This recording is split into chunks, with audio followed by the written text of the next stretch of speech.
involving some news that broke yesterday involving Shannon Sharpe, my colleague at ESPN. And my friend. His appearances on ESPN's First Take, Pro Football Hall of Famer and media personality Shannon Sharpe right there, finding himself in the middle of a $50 million lawsuit. You know, listen, like I said, none of us really know, and it would be really irresponsible to get into the minutia of it all because we just don't know. I can't really touch it because I'm certainly not trying to get sued. Right. The co-chairman of Disney, the boss, Jimmy Pitaro, who made it very clear we are taking this matter very. And just like that, the dominoes started falling first. It was one woman, then 3 more step forward, each accusation Messier, then the last ESPN. The self-proclaimed gold standard of sports media wanted nothing to do with this chaos. And why would they? Disney is not about to let its family-friendly brand get dragged through the mud by a scandal that seemed to multiply by the hour. The network silence was deafening, the kind of corporate distancing that says more than any press release ever could. But the real twist, the fans, you'd think Shannon's loyal following, would rally behind him. But instead, social media turned into a digital coliseum, and the same people who once cheered his every hot take were now posting memes about karma, calling his downfall long overdue. Some even dusted off old clips of Shannon clowning others for their scandals, splicing them with his own headlines for maximum irony. The internet's verdict was swift and brutal. You reap what you sow. No one's untouchable, and the higher you climb, the harder you fall that moment. That he would be stepping away from ESPN and ESPN's First Take, my daytime job, at least until the NFL preseason, sometime later on. And let's not forget the so-called insiders. Suddenly, everyone had a story about Shannon's off-camera attitude, the ego, the late-night text, the sense that he thought that he was bulletproof. The whispers grew louder. He's been reckless for years. This isn't the first time he finally got caught. Even former colleagues, usually tight-lipped, started hinting that this was a mess waiting to happen, a slow-motion train wreck that everyone saw coming except the man at the center. But what really set the internet on fire wasn't just the allegations or the exit, it was the receipts, texts, DMs, audio clips. Suddenly everyone had a screenshot, and the private became public in record time. The drama wasn't just about what Shannon did, it was about how spectacularly he tried and failed to keep it all under wraps. Every new leak was another nail in the coffin, another reason for fans and critics alike to pile on. And through it all, one question kept echoing: was this just a bad week, or was it the inevitable collapse of a man who'd been playing with fire for far too long? Because in the world of sports media, the only thing more entertaining than a rise to power is watching that power implode in real time. And for Shannon Sharpe, the implosion had just begun. Shannon Sharpe's life used to be all about highlight reels and hot takes. But now he's the main character in a scandal that's got the whole sports world clutching their pearls. Forget touchdowns. This is a $50 million legal blitz, and the hits just keep coming. The headlines are relentless essay, emotional manipulation threats, and a lawsuit that reads like a Netflix true crime script. The accuser, a 20-year-old OnlyFans model who says what started as a gym meet turned into a 2-year power trip straight out of a nightmare. The details are jaw-dropping. According to the lawsuit, Sharpe didn't just cross the line, he erased it, the complaint says. He secretly recorded their shared those videos with friends, and even accidentally live-streamed an explicit moment on Instagram. At first, Sharpe claimed he was hacked. But when the receipts dropped, he had to eat those words and apologize on his own podcast. The internet, it had a field day. Memes, think pieces, and karma spinning the block, trending like it was the Super Bowl. But it gets darker. The lawsuit accuses Sharpe of 2 separate Rs, one in October 2024, another in January 2025, both allegedly violent, both allegedly ignoring the woman's desperate pleas to stop. She says he used threats, intimidation, and his celebrity status to keep her under control, and this isn't just her word against his. There are audio clips, texts, and a digital trail that paints a picture of a relationship that went from consensual to coercive faster than Sharpe can say undisputed. Moment was a manipulation and an undercut of Shannon Sharpe. It was intentional because he's sophisticated enough to know how not to do that. And just when you think the script can't get any messy, Sharpe's ex-girlfriend from his NFL days, Michelle Evans, steps up with her own horror story. She claims he assaulted her, threatened to destroy her, and left her so terrified she filed a restraining order back in 2010. The pattern, it's starting to look less like bad luck and more like a playbook. Sharpe's defense. He's calling it a shakedown, blaming the accuser's lawyer Tony Busby. Yes, the same guy who went after Diddy and Deshaun Watson for orchestrating a media circus. His legal team says the relationship was all consensual, full of wild roleplay, and that the woman was just after a payday. They've released texts where she allegedly asked for $25,000 per cheek and insists the audio is edited and out of context. But let's be real, when you're fighting for your career, in the court of public opinion, nuance gets left on the cutting room floor. Meanwhile, the fallout is everywhere. ESPN has erased Sharpe from their promos. His podcast deals are in limbo, and his former stylist is dropping cryptic Instagram posts about keeping everything so organized back in the day. Translation: even Sharpe's own circle is hinting at skeletons in the closet. So is this a shakedown or a long overdue reckoning? The court will decide. But the streets and the tweets are already making up their minds. One thing's for sure, the only thing more relentless than Shannon Sharpe on the field is the scandal that's now chasing him off of it. Shannon Sharpe's $50 million scandal isn't just a legal nightmare, it's a PR dumpster fire, and ESPN isn't about to let it torch their brand. The moment the lawsuit dropped, the network hit the mute button on Sharpe faster than you can say family-friendly Disney gone. From first take promos scrubbed from social media and benched indefinitely, Sharpe's ESPN career is hanging by a thread thinner than his credibility. I say you're just gonna like get mad at and you're just gonna hang up on me, so I feel like I'm not gonna hang up on you. Here's what it is. what does that even mean? Nothing, Gabby. You want to be a now, so I don't want to be. Don't manipulate me. But here's the kicker: ESPN didn't just bench him. They let him announce the temporary step aside like it was his idea in a masterclass in corporate gaslighting. The network issued a statement praising Sharpe's difficult decision to focus on his legal battles, all while quietly erasing him from existence. Insiders say higher-ups are deeply concerned not just about the allegations, but about that bombshell $10 million settlement offer Sharpe's lawyer casually dropped. Enter Stephen A. Smith, Sharpe's so-called TV brother, who's walking a tightrope between loyalty and self-preservation. On his YouTube show, Smith called Sharpe a friend and insisted he doesn't believe the allegations, but then immediately backpedaled, reminding everyone, "I don't know a thing beyond that."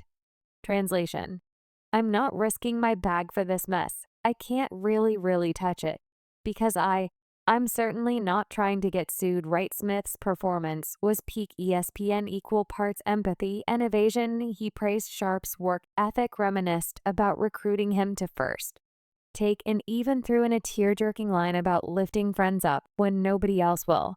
But when pressed on whether he'd welcome Sharpe back, Smith dodged like a quarterback avoiding a sack. That's above my pay grade. Meanwhile, the $10 million elephant in the room is stomping louder than a halftime show. Sharpe's lawyer Lanny Davis admitted they offered the accuser at least $10 million to settle pre-lawsuit, a move that reeks of guilty conscience to the public, even if it is standard legal strategy. Fans aren't buying the shakedown narrative anymore. If Sharpe's innocent, why throw monopoly money at the problem? ESPN's calculus is simple: protect the brand, distance from the drama, and let Sharpe twist in the win until the NFL season starts. But here's the problem: Sharpe isn't just another analyst. He's a Hall of Famer, a podcast king, and a ratings magnet. Benching him risks alienating fans, but keeping him risks alienating advertisers. It's a lose-lose, and the network's playing it safer than a prevent defense in the fourth quarter.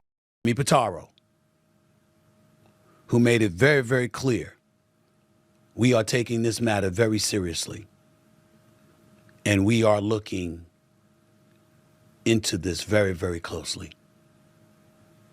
And once we gather as many facts as we possibly can, we will go from The internet, of course, is eating this up. Memes of Sharpe's face on Law and Order SVU, tweets comparing him to Deshaun Watson, and TikTok deep dives into his karma arc are flooding feeds. Even his ex-colleagues are subtweeting former Undisputed co-host Skip Biss Radio.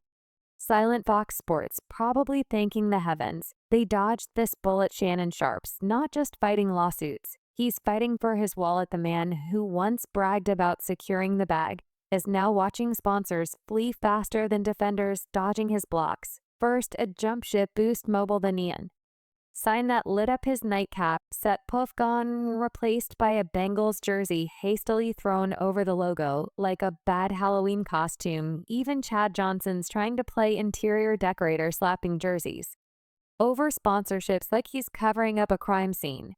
But Boost Mobile's just the start. DraftKings, the sports playbook that once bankrolled his hot takes it, ghosted him harder than a Tinder date after a bad joke. And let's not forget Rose Sparks, the male enhancement supplement that probably regrets trying to brand to a guy now synonymous with unwanted advances. The message: corporate America wants nothing to do with Sharpe's drama. And here's the kicker: Sharpe was this close to a $100 million podcast deal with Colin Cowherd's The Volume. Now that contract's dead, then his chances of hosting the ESP sources say negotiations froze mid-scandal, leaving Sharpe's media empire Club Shay Nightcap and his entire podcast network hanging by a thread. Even his ex FS1 colleague Skip Biss is probably sipping tea somewhere, thanking the universe he dodged this bullet.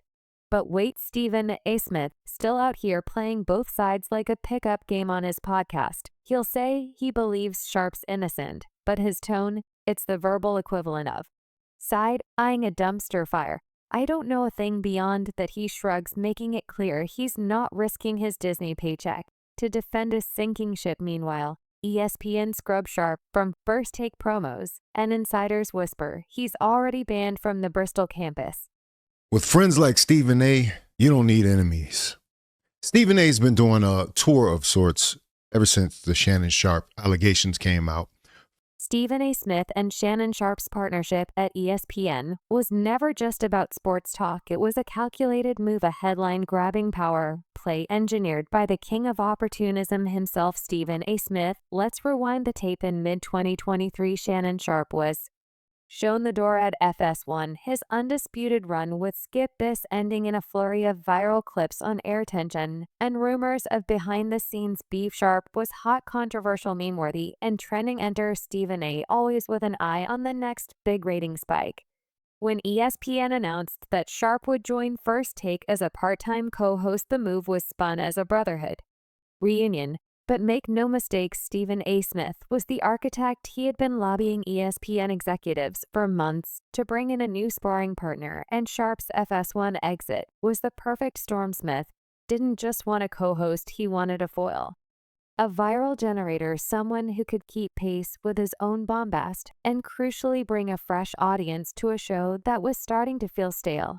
I think Stephen A. Smith knows what's about to happen, and now he's in full rear end kiss mode. All the bravado's go, the chairman, the boss, Jimmy Pitaro. And I can tell you these things because Jimmy Pitaro. From day one, Smith made it clear who was running the show. He introduced Sharpe as his friend and colleague, but never let anyone forget who had the keys to the ESPN kingdom. On air, Stephen A. would play the wise mentor, giving Sharpe room to shine until the debate got too hot. And then he'd swoop in with a signature monologue, reclaiming the spotlight off air. Smith was even more strategic. He hyped up Sharpe's arrival on his own podcast, dropped teasers on social media, and made sure every headline credited him as the man who brought Shannon to ESPN. The results ratings soared, social media buzzed with every Sharpe-Smith clash, and First Take trended weekly.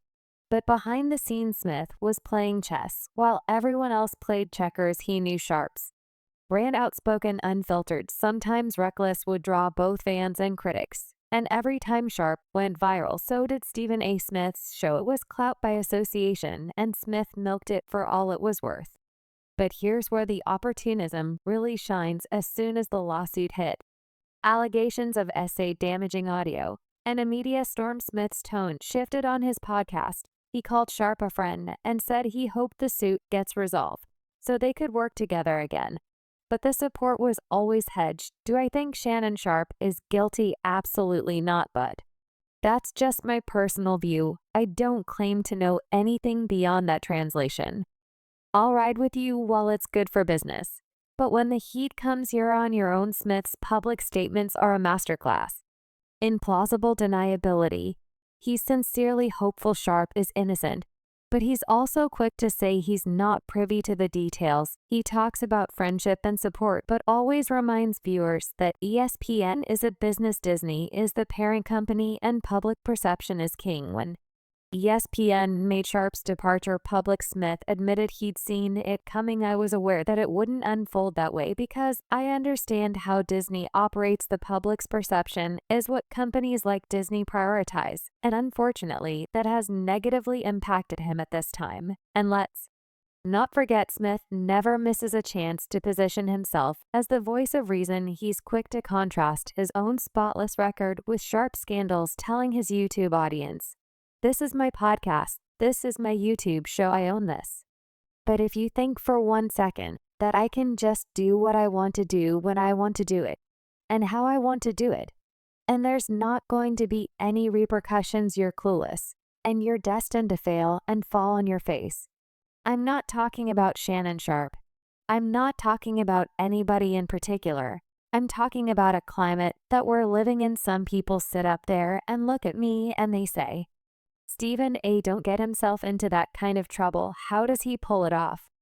Well, first of all, there's certain behaviors and proclivities that you never have to worry about me engaging in. It's a subtle flex, a reminder to bosses and viewers alike that he's the safe bet, the franchise player who won't embarrass the network in the end. The history of Stephen A. and Shannon Sharpe at ESPN is a story of calculated moves and shifting alliances. Smith brought Sharpe in for the cloud, the ratings, and the headlines.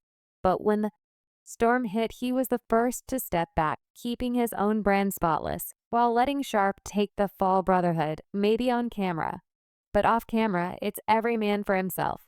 And in that game, Stephen A. Smith never loses.